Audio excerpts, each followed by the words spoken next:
ಸಂತ ಪೌಲರು ಕೊರಿಂಥರಿಗೆ ಬರೆದ ಮೊದಲನೇ ಪತ್ರ 15ನೇ ಅಧ್ಯಾಯ. ಪ್ರಿಯ ಸಹೋದರರೇ, ನಾನು ನಿಮಗೆ ಬೋಧಿಸಿದ ಶುಭ ಸಂದೇಶವನ್ನು ನೆನಪಿಗೆ ತಂದುಕೊಳ್ಳಿರಿ. ನೀವು ಅದನ್ನು ಸ್ವೀಕರಿಸಿದ್ದೀರಿ, ಅದರಲ್ಲಿ ನೆಲೆಯಾಗಿ ನಿಂತಿದ್ದೀರಿ. ನಾನು ನಿಮಗೆ ಶುಭ ಸಂದೇಶವನ್ನು ತಿಳಿಸಿದ ಸಂಗತಿಯನ್ನು ದೃಢವಾಗಿ ವಿಶ್ವಾಸಿಸಿದರೆ ನೀವು ಜೀವೋದ್ಧಾರವನ್ನು ಪಡೆಯುವಿರಿ. ಇಲ್ಲವಾದರೆ ನಿಮ್ಮ ವಿಶ್ವಾಸ ನಿರರ್ಥಕವಾದೀತು. ನಾನು ಪಡೆದುಕೊಂಡದ್ದನ್ನು ಮುಖ್ಯವಾದುದು ಎಂದೆಣಿಸಿ ನಿಮಗೆ ಒಪ್ಪಿಸಿದ್ದೇನೆ. ಅದು ಯಾವುದೆಂದರೆ, ಪವಿತ್ರ ಗ್ರಂಥದಲ್ಲಿ ಹೇಳಿರುವ ಪ್ರಕಾರ ಕ್ರಿಸ್ತ ಯೇಸು ನಮ್ಮ ಪಾಪಗಳ ಪರಿಹಾರಕ್ಕಾಗಿ ಪ್ರಾಣತ್ಯಾಗ ಮಾಡಿದರು. ಅವರನ್ನು ಭೂಸ್ಥಾಪನೆ ಮಾಡಲಾಯಿತು. ಅದೇ ಗ್ರಂಥದ ಪ್ರಕಾರ 3ನೇ ದಿನ ಅವರು ಪುನರುತ್ಥಾನ ಹೊಂದಿದರು. ಅನಂತರ ಕೇಫನಿಗೂ 12 ಮಂದಿಗೂ ಕಾಣಿಸಿಕೊಂಡರು.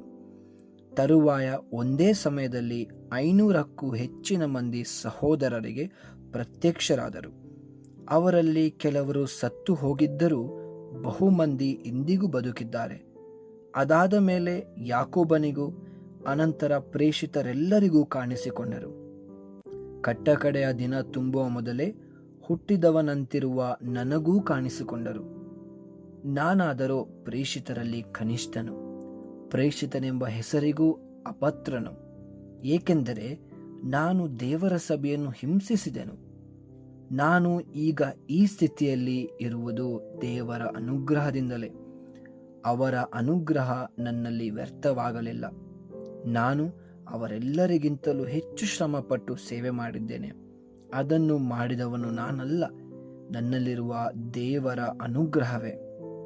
ನಾನಾದರೇನು, ಅವರಾದರೇನು, ನಾವು ಸಾರುವ ಸಂದೇಶ ಒಂದೇ. ಅದನ್ನು ನೀವು ನಂಬಿದ್ದೀರಿ. ಕ್ರಿಸ್ತ ಯೇಸು ಮರಣದಿಂದ ಪುನರುತ್ಥಾನ ಹೊಂದಿದರು ಎಂದು ನಾವು ಸಾರುತ್ತಿರುವಲ್ಲಿ ಸತ್ತವರು ಪುನರುತ್ಥಾನರಾಗುವುದಿಲ್ಲ ಎಂದು ನಿಮ್ಮಲ್ಲಿ ಕೆಲವರು ವಾದಿಸುವುದು ಹೇಗೆ? ಸತ್ತವರಿಗೆ ಪುನರುತ್ಥಾನ ಇಲ್ಲವೆಂಬುದು ನಿಜವಾದರೆ ಕ್ರಿಸ್ತ ಯೇಸು ಪುನರುತ್ಥಾನ ಹೊಂದಲಿಲ್ಲ ಎಂದ ಹಾಗಾಯಿತು. ಕ್ರಿಸ್ತ ಯೇಸು ಪುನರುತ್ಥಾನರಾಗಲಿಲ್ಲ ಎಂದರೆ ನಮ್ಮ ಬೋಧನೆ ಬರಿದು, ನಿಮ್ಮ ವಿಶ್ವಾಸವೂ ಬರಿದು. ಸತ್ತವರು ಪುನರುತ್ಥಾನ ಹೊಂದುವುದಿಲ್ಲ ಎಂಬುದು ನಿಜವಾದರೆ ದೇವರು ಕ್ರಿಸ್ತ ಯೇಸುವನ್ನು ಪುನರುತ್ಥಾನಗೊಳಿಸಿಲ್ಲ ಎಂದಂತಾಯಿತು. ದೇವರು ಕ್ರಿಸ್ತ ಯೇಸುವನ್ನು ಸಾವಿನಿಂದ ಪುನರುತ್ಥಾನಗೊಳಿಸಿದ್ದಾರೆ ಎಂದು ಸಾಕ್ಷಿ ಹೇಳಿದ ನಾವು ಆಗ ದೇವರ ಬಗ್ಗೆಯೇ ಸುಳ್ಳು ಸಾಕ್ಷಿ ಹೇಳಿದಂತಾಯಿತು. ಸತ್ತವರು ಪುನರುತ್ಥಾನ ಹೊಂದುವುದಿಲ್ಲ ಎಂದರೆ ಕ್ರಿಸ್ತ ಯೇಸುವು ಪುನರುತ್ಥಾನ ಹೊಂದಲಿಲ್ಲ ಎಂದಂತಾಯಿತು. ಕ್ರಿಸ್ತ ಯೇಸುವೇ ಪುನರುತ್ಥಾನ ಹೊಂದಿಲ್ಲ ಎಂದ ಮೇಲೆ ನಿಮ್ಮ ವಿಶ್ವಾಸವೇ ನಿರರ್ಥಕ ಮತ್ತು ನೀವಿನ್ನೂ ನಿಮ್ಮ ಪಾಪಗಳಲ್ಲಿಯೇ ಮುಳುಗಿದ್ದೀರಿ. ಅಷ್ಟೇ ಅಲ್ಲದೆ ಕ್ರಿಸ್ತ ಯೇಸುವಿನಲ್ಲಿ ಮೃತರಾದವರೆಲ್ಲರೂ ವಿನಾಶವಾದರು. ಕ್ರಿಸ್ತ ಯೇಸುವಿನಲ್ಲಿ ನಮಗಿರುವ ನಂಬಿಕೆ ಕೇವಲ ಬದುಕಿಗೆ ಸೀಮಿತವಾಗಿದ್ದರೆ ಜಗತ್ತಿನಲ್ಲಿ ನಮಗಿಂತ ನಿರ್ಭಾಗ್ಯರು ಬೇರೆ ಯಾರೂ ಇಲ್ಲ. ಕ್ರಿಸ್ತ ಯೇಸು ಪುನರುತ್ಥಾನ ಹೊಂದಿದ್ದೇನೋ ಸತ್ಯಸ್ಯ ಸತ್ಯ. ಅವರ ಪುನರುತ್ಥಾನವು ಸತ್ತವರು ಪುನರುತ್ಥಾನ ಹೊಂದುತ್ತಾರೆ ಎನ್ನುವುದಕ್ಕೆ ಪ್ರಮಾಣ. ಒಬ್ಬ ಮನುಷ್ಯನಿಂದ ಸಾವು ಸಂಭವಿಸಿದಂತೆಯೇ ಒಬ್ಬ ಮನುಷ್ಯನಿಂದಲೇ ಸತ್ತವರಿಗೆ ಪುನರುತ್ಥಾನವು ಪರಿಣಮಿಸಿತು. ಆದಮನ ಸಂಬಂಧದಿಂದ ಎಲ್ಲರೂ ಸಾವಿಗೀಡಾದಂತೆ ಕ್ರಿಸ್ತ ಯೇಸುವಿನ ಸಂಬಂಧದಿಂದ ಎಲ್ಲರೂ ಜೀವಂತರಾಗಿ ಏಳುತ್ತಾರೆ. ಈ ಭಾಗ್ಯವನ್ನು ಒಬ್ಬೊಬ್ಬನು ಕ್ರಮಬದ್ಧ ರೀತಿಯಲ್ಲಿ ಪಡೆಯುತ್ತಾನೆ. ಪ್ರಪ್ರಥಮ ಫಲವಾಗಿ ಕ್ರಿಸ್ತ ಯೇಸುವೇ ಜೀವಂತರಾದರು. ಅನಂತರ ಕ್ರಿಸ್ತ ಯೇಸುವಿಗೆ ಸೇರಿದವರು ಯೇಸು ಪುನರಾಗಮಿಸುವಾಗ ಜೀವಂತರಾಗುತ್ತಾರೆ. ಅಂತ್ಯ ಬರುವುದು ಅನಂತರವೇ. ಆಗ ಯೇಸು ಎಲ್ಲ ಅಧಿಪತ್ಯವನ್ನು, ಅಧಿಕಾರವನ್ನು, ಶಕ್ತಿಯನ್ನು ನಿರ್ಮೂಲ ಮಾಡಿ ತಂದೆಯಾದ ದೇವರಿಗೆ ಸಾಮ್ರಾಜ್ಯವನ್ನು ಒಪ್ಪಿಸಿಕೊಡುವರು. ಶತ್ರುಗಳೆಲ್ಲರನ್ನೂ ತಮ್ಮ ಪಾದಪೀಠವಾಗಿಸಿಕೊಳ್ಳುವ ತನಕ ಅವರು ರಾಜ್ಯವಾಳಬೇಕಾಗಿದೆ. ಕಟ್ಟಕಡೆಗೆ ನಿರ್ಮೂಲವಾಗುವ ಶತ್ರುವೆಂದರೆ ಮೃತ್ಯುವೇ. ದೇವರು ಎಲ್ಲವನ್ನೂ ಅಧೀನಪಡಿಸಿ ಆತನ ಪಾದಪೀಠವನ್ನಾಗಿಸಿದ್ದಾರೆ ಎಂದು ಲಿಖಿತವಾಗಿದೆ. ಎಲ್ಲವನ್ನೂ ಅಧೀನಪಡಿಸಲಾಗಿದೆ ಎಂದು ಹೇಳುವಾಗ ಹಾಗೆ ಅಧೀನಪಡಿಸಿದ ದೇವರು ಅದರಲ್ಲಿ ಸೇರಲಿಲ್ಲ ಎಂಬುದು ಸುಸ್ಪಷ್ಟವಾಗಿದೆ. ಎಲ್ಲವೂ ಕ್ರಿಸ್ತ ಯೇಸುವಿಗೆ ಅಧೀನವಾದಾಗ ಪುತ್ರನಾದ ಅವರೇ ಎಲ್ಲವನ್ನೂ ತನಗೆ ಅಧೀನಪಡಿಸಿದ ದೇವರಿಗೆ ಅಧೀನರಾಗುತ್ತಾರೆ. ಆಗ ದೇವರು ಸರ್ವರಿಗೆ ಸರ್ವಸ್ವವೂ ಆಗುತ್ತಾರೆ. ಸತ್ತವರಿಗೆ ಪುನರುತ್ಥಾನವಿಲ್ಲದಿದ್ದರೆ ಸತ್ತವರಿಗೋಸ್ಕರ ದೀಕ್ಷಾಸ್ನಾನ ಮಾಡಿಸಿಕೊಳ್ಳುತ್ತಾರಲ್ಲ, ಅದರ ಉದ್ದೇಶವೇನು? ಸತ್ತವರಿಗೆ ಪುನರುತ್ಥಾನವೇ ಇಲ್ಲವಾದರೆ ಅವರಿಗೋಸ್ಕರ ದೀಕ್ಷಾಸ್ನಾನ ಪಡೆಯುವುದರ ಪ್ರಯೋಜನ ಏನು? ನಾವು ಕೂಡ ಏಕೆ ಪ್ರತಿಕ್ಷಣದಲ್ಲಿಯೂ ಆಪತ್ತು ವಿಪತ್ತುಗಳನ್ನು ಎದುರಿಸುತ್ತಿದ್ದೇವೆ? ಹೌದು ಸಹೋದರರೇ, ಪ್ರತಿದಿನವೂ ನಾನು ಸಾವಿನ ದವಡೆಯಲ್ಲಿದ್ದೇನೆ. ನಮ್ಮ ಪ್ರಭು ಯೇಸು ಕ್ರಿಸ್ತರಲ್ಲಿ ನಿಮ್ಮ ಬಗ್ಗೆ ನನಗಿರುವ ಹೆಮ್ಮೆಯಿಂದ ಇದನ್ನು ಪ್ರಮಾಣವಾಗಿ ಹೇಳುತ್ತಿದ್ದೇನೆ. ಲೋಕ ಪ್ರಶಂಸೆಗಾಗಿ ನಾನು ಈ ಎಫೆಸದ ಕಾಡು ಮೃಗಗಳೊಡನೆ ಹೋರಾಡಿದೆನಾದರೆ ಅದರಿಂದ ಬರುವ ಲಾಭವಾದರೂ ಏನು? ಸತ್ತವರಿಗೆ ಪುನರುತ್ಥಾನವಿಲ್ಲವಾದರೆ ಬನ್ನಿರಿ, ತಿನ್ನೋಣ, ಕುಡಿಯೋಣ, ಕಾದಿದೆಯಲ್ಲ ನಾಳೆ ಮರಣ ಎಂಬ ನಾಣ್ಣುಡಿಯಂತೆ ನಡೆಯಬಹುದಲ್ಲ. ಮೋಸ ಹೋಗದಿರಿ, ಏಕೆಂದರೆ ದುರ್ಜನರ ಸಂಘ ಸದಾಚಾರದ ಭಂಗ. ಜಾಗೃತರಾಗಿರಿ, ದುರ್ಮಾರ್ಗವನ್ನು ಬಿಟ್ಟು ಬಿಡಿ, ಸನ್ಮತಿಯುಳ್ಳವರಾಗಿರಿ.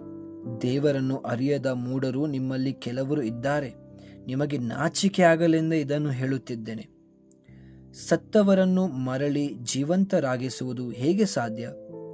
ಅವರ ದೇಹಕೃತಿಗಳು ಹೇಗಿರುತ್ತದೆ ಎಂದು ಯಾರಾದರೂ ಕೇಳಿಯಾರು? ಮತಿಹೀನರೇ, ನೀನು ಬಿತ್ತಿದ ಬೀಜ ಸಾಯದಿದ್ದರೆ ಅದು ಜೀವ ತಾಳುವುದುಂಟೆ? ಇಲ್ಲ. ನೀನು ಬಿತ್ತುವುದು ಗೋಧಿಯನ್ನು ಅಥವಾ ಇನ್ಯಾವುದೋ ಕಾಳನ್ನು, ಮುಂದಕ್ಕೆ ಬೆಳೆಯಲಿರುವ ಇಡೀ ಗಿಡವನ್ನಲ್ಲ. ದೇವರು ತಮ್ಮ ಚಿತ್ತಾನುಸಾರ ಅದಕ್ಕೆ ದೇಹಕೃತಿಯನ್ನು ಕೊಡುತ್ತಾರೆ. ಒಂದೊಂದು ಬೀಜಕ್ಕೂ ಅದರದರ ದೇಹಕೃತಿಯನ್ನು ಕೊಡುತ್ತಾರೆ. ಎಲ್ಲ ಶರೀರಗಳು ಒಂದೇ ವಿಧವಾಗಿಲ್ಲ. ಮನುಷ್ಯನ ಶರೀರ ಬೇರೆ, ಪಶುಗಳ ಶರೀರ ಬೇರೆ, ಪಕ್ಷಿಗಳ ಶರೀರ ಬೇರೆ, ಮೀನುಗಳ ಶರೀರ ಬೇರೆ. ಸ್ವರ್ಗೀಯ ಶರೀರಗಳೂ ಇವೆ, ಪೃಥ್ವಿಯ ಶರೀರಗಳೂ ಇವೆ. ಆದರೆ ಒಂದರ ಸ್ವರೂಪ ಮತ್ತೊಂದರಂತೆ ಇಲ್ಲ. ಸೂರ್ಯನ ಪ್ರಕಾಶ ಒಂದಾದರೆ ಚಂದ್ರನ ಪ್ರಕಾಶವೇ ಇನ್ನೊಂದು, ನಕ್ಷತ್ರದ ಪ್ರಕಾಶವೇ ಬೇರೊಂದು. ನಕ್ಷತ್ರಗಳ ಪ್ರಕಾಶವೂ ಸಹ ವೈವಿಧ್ಯವಾದುದು. ಸತ್ತವರ ಪುನರುತ್ಥಾನವೂ ಹಾಗೆ. ಬಿತ್ತುವಂಥದ್ದು ಅಳಿದು ಹೋಗುವಂಥದ್ದು, ಪುನರುತ್ಥಾನವಾಗುವಂಥದ್ದು ಅಮರವಾದುದು. ಬಿತ್ತಿದ್ದು ಬಲಹೀನವಾದುದು, ಪುನರುತ್ಥಾನ ಹೊಂದುವಂಥದ್ದು ಬಲಿಷ್ಠವಾದುದು. ಬಿತ್ತಿದ್ದು ಕುರೂಪಿಯಾದುದು, ಪುನರುತ್ಥಾನ ಹೊಂದುವುದು ಕೋಮಲವಾದುದು. ಬಿತ್ತಿದ್ದು ಭೌತಿಕ ದೇಹ, ಪುನರುತ್ಥಾನ ಹೊಂದುವಂಥದ್ದು ಆಧ್ಯಾತ್ಮಿಕ ದೇಹ. ಭೌತಿಕ ದೇಹ ಇರುವುದು ಸತ್ಯವಾದರೆ ಆಧ್ಯಾತ್ಮಿಕ ದೇಹ ಇರುವುದೂ ಸತ್ಯ. ಪವಿತ್ರ ಗ್ರಂಥದಲ್ಲಿ ಲಿಖಿತವಾಗಿರುವಂತೆ ಮೊದಲ ಮಾನವನಾದ ಆದಾಮನು ಜೀವ ಪಡೆದ ವ್ಯಕ್ತಿ. ಕಡೆಯ ಆದಾಮನಾದರೂ ಜೀವ ಕೊಡುವ ಆತ್ಮ. ಮೊದಲು ಆದುದು ಆಧ್ಯಾತ್ಮಿಕವಾದುದಲ್ಲ, ಪ್ರಾಕೃತವಾದುದು. ಅನಂತರ ಆದುದು ಆಧ್ಯಾತ್ಮಿಕವಾದುದು. ಮೊದಲನೆಯ ಮಾನವನು ಮಣ್ಣಿನಿಂದ ಆದವನು, ಮಣ್ಣಿಗೆ ಸಂಬಂಧಪಟ್ಟವನು. ಎರಡನೆಯ ಮಾನವನಾದರೂ ಸ್ವರ್ಗದಿಂದ ಬಂದವನು. ಮಣ್ಣಿಗೆ ಸಂಬಂಧಪಟ್ಟವರು ಮಣ್ಣಿನಿಂದ ಆದವನಂತೆ ಇರುತ್ತಾರೆ. ಸ್ವರ್ಗಕ್ಕೆ ಸಂಬಂಧಪಟ್ಟವರು ಸ್ವರ್ಗದಿಂದ ಬಂದವನಂತೆ ಇರುತ್ತಾರೆ. ಮಣ್ಣಿನಿಂದ ಆದವನ ರೂಪವನ್ನು ನಾವು ಧರಿಸುವಂತೆ ಸ್ವರ್ಗದಿಂದ ಬಂದನಾತ ರೂಪವನ್ನು ಧರಿಸುತ್ತೇವೆ. ಸಹೋದರರೇ, ನಾನು ನಿಮಗೆ ಹೇಳುವುದೇನೆಂದರೆ, ರಕ್ತ ಮಾಂಸವು ದೇವರ ಸಾಮ್ರಾಜ್ಯಕ್ಕೆ ಬಾಧ್ಯವಾಗಲು ಸಾಧ್ಯವಿಲ್ಲ. ಅಂತೆಯೇ ಅಳಿದು ಹೋಗುವಂಥದ್ದು ಅಮರತ್ವಕ್ಕೆ ಬಾಧ್ಯವಾಗಲು ಸಾಧ್ಯವಿಲ್ಲ. ಈಗೋ ಕೇಳಿ, ಇದುವರೆಗೂ ನಿಗೂಢವಾಗಿದ್ದ ರಹಸ್ಯವನ್ನು ನಾನು ನಿಮಗೆ ತಿಳಿಸುತ್ತೇನೆ. ನಾವೆಲ್ಲರೂ ಸಾಯುವುದಿಲ್ಲ. ಅಂತಿಮ ಕಹಳೆಯು ಮೊಳಗಿದಾಗ ಕ್ಷಣ ಮಾತ್ರದಲ್ಲಿ ರೆಪ್ಪೆ ಬಡಿಯುವಷ್ಟರಲ್ಲಿ ನಾವೆಲ್ಲರೂ ಮಾರ್ಪಡುವೆವು. ಹೌದು, ಕಹಳೆ ಮೊಳಗುವುದು. ಸತ್ತವರು ಪುನರುತ್ಥಾನ ಹೊಂದಿ ಅಮರವಾಗುವರು ಮತ್ತು ನಾವು ಮಾರ್ಪಡುವೆವು. ಏಕೆಂದರೆ ಅಳಿದು ಹೋಗುವ ಶರೀರ ಅಮರತ್ವವನ್ನು ಧರಿಸಲೇಬೇಕು, ಮೃತ್ಯುವಾದ ಶರೀರ ಅಮರತ್ವವನ್ನು ಧರಿಸಲೇಬೇಕು. ಅಳಿದು ಹೋಗುವಂಥದ್ದು ಅಮರತ್ವವನ್ನು, ಮರ್ತ್ಯವಾದುದು ಅಮರ್ತ್ಯವನ್ನು ಧರಿಸಿಕೊಂಡಾಗ ಪವಿತ್ರ ಗ್ರಂಥದ ಈ ವಾಕ್ಯ ನೆರವೇರುವುದು. ಸಾವಿಗೆ ಸೋಲಾಯಿತು, ಜಯವು ಸಂಪೂರ್ಣವಾಯಿತು. ಎಲೇ ಸಾವೆ, ನಿನ್ನ ಜಯವೆಲ್ಲಿ? ಎಲೇ ಸಾವೆ, ನಿನ್ನ ವಿಷಕೊಂಡಿಯಲ್ಲಿ? ಪಾಪವೇ ಸಾವಿನ ವಿಷಕೊಂಡಿ, ಪಾಪಕ್ಕೆ ಶಕ್ತ್ಯಾಧಾರ ಶಸ್ತ್ರವಿಧಿಗಳೇ. ಆದರೆ ನಮ್ಮ ಪ್ರಭುವಾದ ಯೇಸು ಕ್ರಿಸ್ತರ ಮುಖಾಂತರ ನಮಗೆ ಜಯವನ್ನು ದೊರಕಿಸಿಕೊಟ್ಟಿರುವ ದೇವರಿಗೆ ಸ್ತೋತ್ರ ಸಲ್ಲಲಿ. ನನ್ನ ಪ್ರಿಯ ಸಹೋದರರೇ, ಸ್ಥಿರಚಿತ್ತರಾಗಿರಿ, ನಿಷ್ಫಲರಾಗಿರಿ. ಪ್ರಭುವಿನ ಸೇವೆಯಲ್ಲಿ ನೀವು ಪಡುವ ಪ್ರಯಾಸ ಎಂದಿಗೂ ನಿಷ್ಫಲವಾಗದು. ಆದ್ದರಿಂದ ಅವರ ಸೇವೆಯಲ್ಲಿ ನಿರಂತರ ಶ್ರದ್ಧೆಯುಳ್ಳವರಾಗಿರಿ.